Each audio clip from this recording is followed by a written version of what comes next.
이제 말씀을 상고하도록 하겠습니다. 코로나로 인해 우리 사회는 급변하고 있습니다. 그리고 우리는 주님의 재림이 더 가까워졌음을 느낍니다.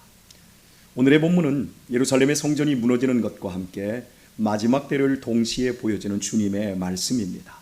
민족과 민족이, 국가와 국가가 더욱 적대하는 관계, 그리고 큰 지진과 기근과 전염병과 무서운 일과 하늘의 징조가 있을 것을 말씀하셨습니다.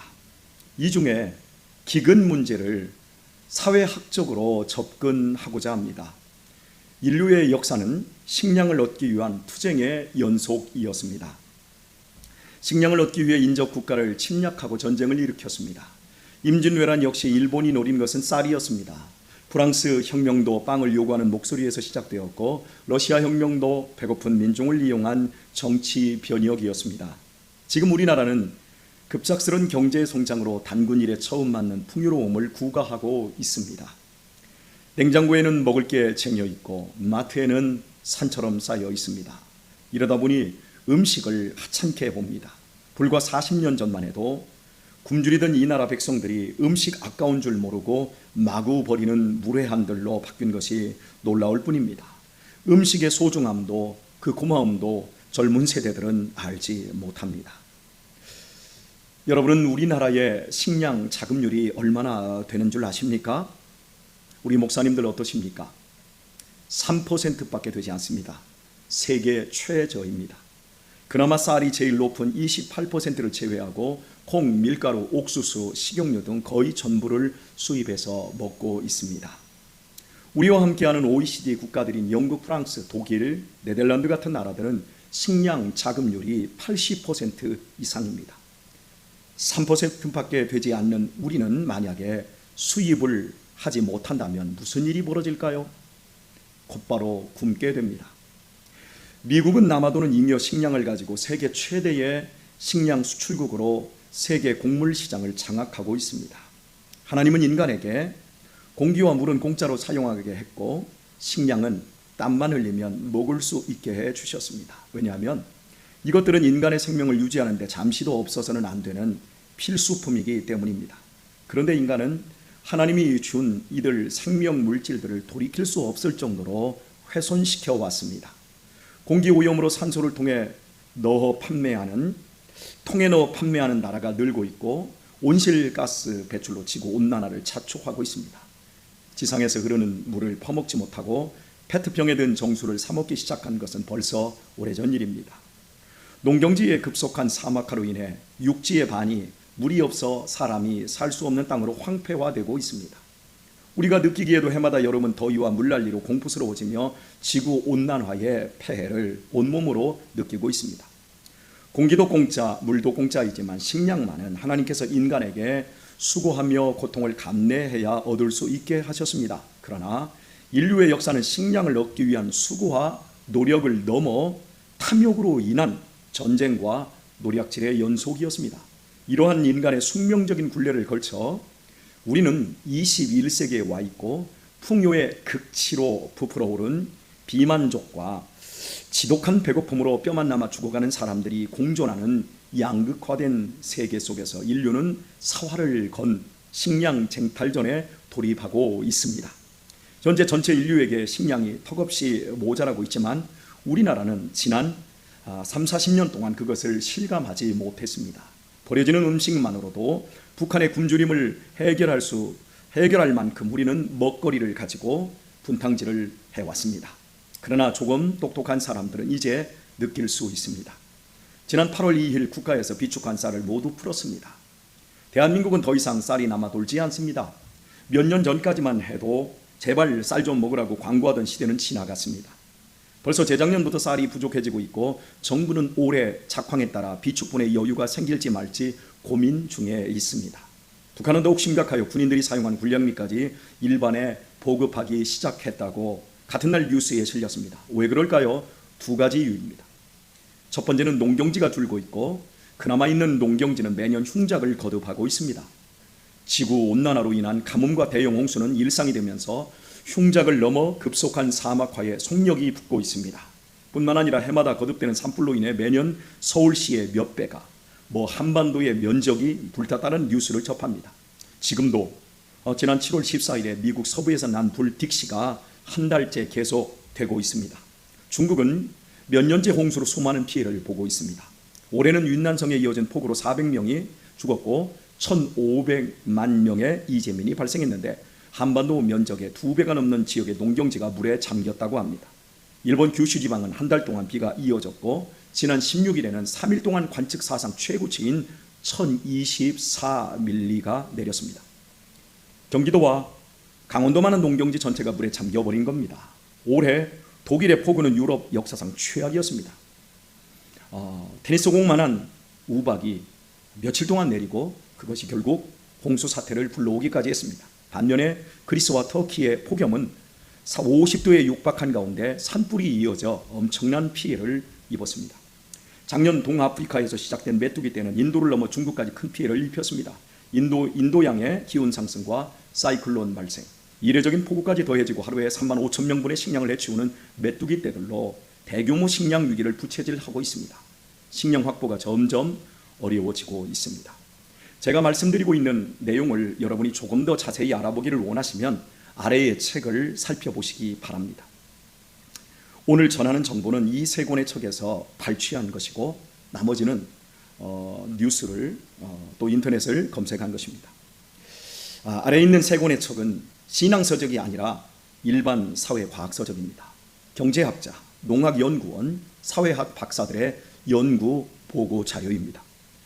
저 역시 이 지구온난화로 인한 식량 위기가 사실이 아니기를 바라지만 부인할 수 없는 현실이라는 점입니다. 식량이 부족해지는 또 다른 원인은 세계의 도시화입니다. 중국과 인도, 베트남 같은 나라들이 산업화되면서 식량 사용이 급등하였습니다. 특히 단백질 섭취량이 늘었습니다. 지구온난화로 인해 식량 생산이 줄고 있으면서도 설상가상으로 소비는 늘고 있는 것이요. 결국 중국은 2000년도로 넘어오면서 식량 수출국에서 콩과 옥수수 세계 최대 수입국이 되었습니다. 중국뿐만 아니라 두 번째로 인구가 많은 인도 역시 도시화로 인해 수출하던 식량을 역으로 수입하고 있습니다. 베트남을 대표하는 동남아시아도 식량 소비가 늘어나고 있습니다. 이처럼 식량 수요가 계속 증가하고 있습니다. 반면 강대국인 중국이 거듭되는 이렇게 만약 강대국이 이런 상황에서 이 중국 같은 나라가 거듭되는 홍수로 식량을 싹쓸이 해간다면 우리나라 같은 약소국은 어찌 될 것 같습니까? 더욱이 더 많은 식량이 필요한 상황인데 세계 최대 식량 수출국인 미국은 해마다 가뭄과 허리케인의 급습과 산불로 잉여 농산물이 계속 줄어들며 식량 수출을 계속 줄여가고 있습니다. 그래서 우리나라의 식품 원자재 값이 치솟고 있습니다. 저희 교회에 몇몇 분이 지금 외국 무역을 하시는 분들이 계신데요. 그분들이 지금 현재 코로나 사태 속에서 물동량이 현저하게 줄다 보니까요. 물류 비용이 2배로 치솟았습니다. 지금 베트남에서 이 식품 가공업을 하시는 분들은 굉장히 어려움을 겪고 있다고 합니다. 왜냐하면 식품 원자재를 구입하는 것이 너무 힘들기 때문이랍니다. 언제까지 우리나라가 식량을 홀대하며 쉽게 버릴 수 있을 것 같습니까?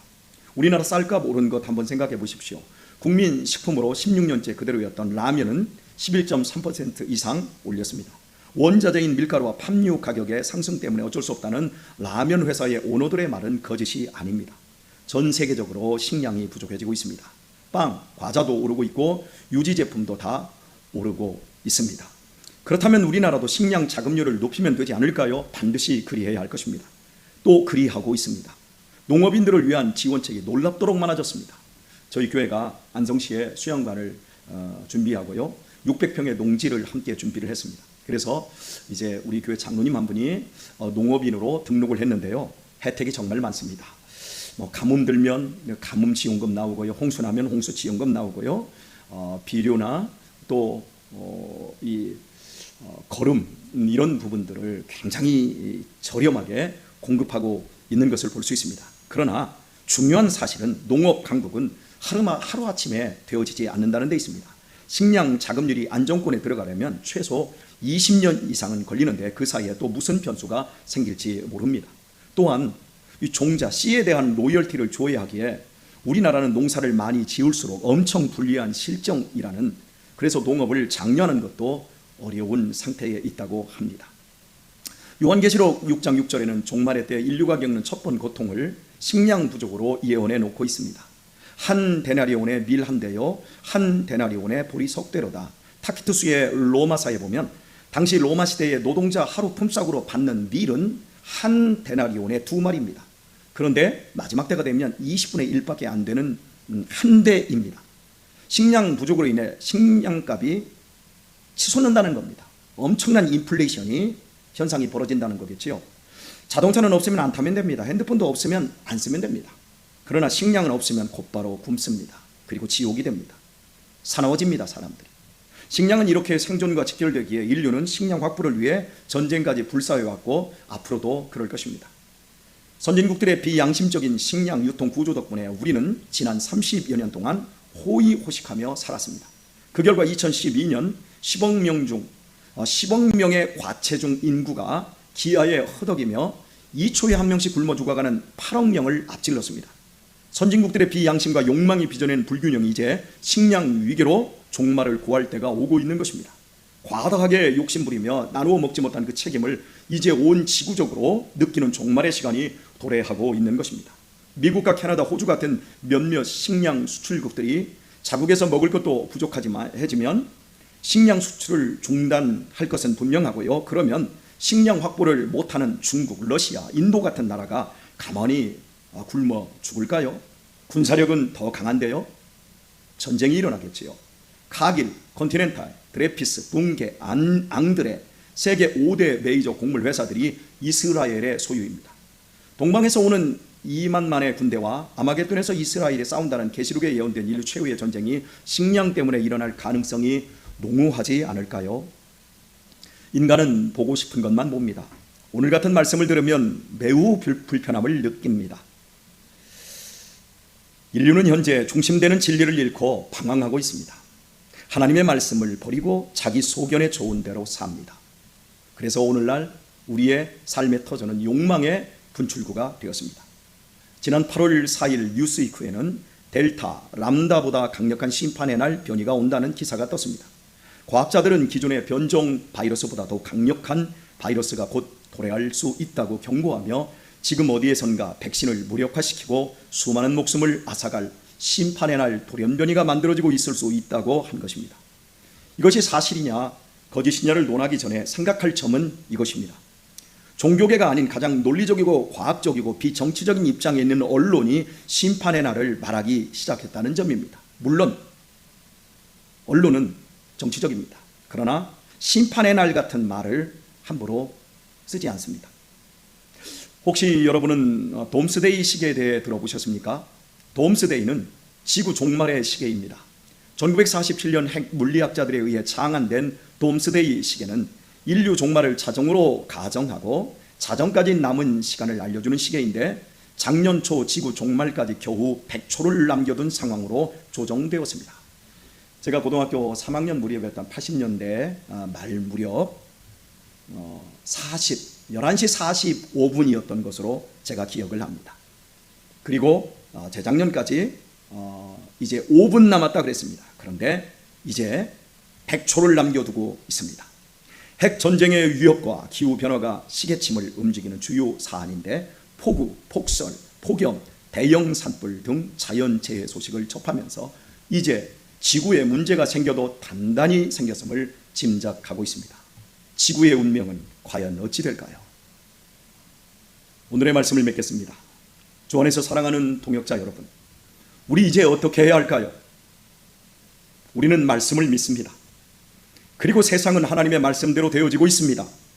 그러므로 우리는 놀랄 것도 두려울 것도 없습니다. 오늘 누가복음 본문에서 예수님이 분명히 말씀하신 대로 되어지고 있기 때문에 그렇습니다.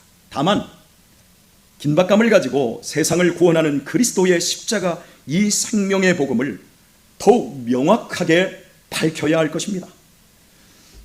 하나님의 약속한 복음의 말씀대로 온 세상의 역사가 진행되고 있는 사실을 바라보며 내일 종말이 와도 오늘 한 그루의 사과나무를 심겠다고 말했던 루터처럼 스피노자처럼 더 신실한 목양으로 교회를 보다듬어야 할 것입니다. 부디 하나님께서 교회의 사자인 우리 북부시찰 여러 목사님들에게 은혜와 지혜를 더하시기를 예수님의 이름으로 축원드립니다.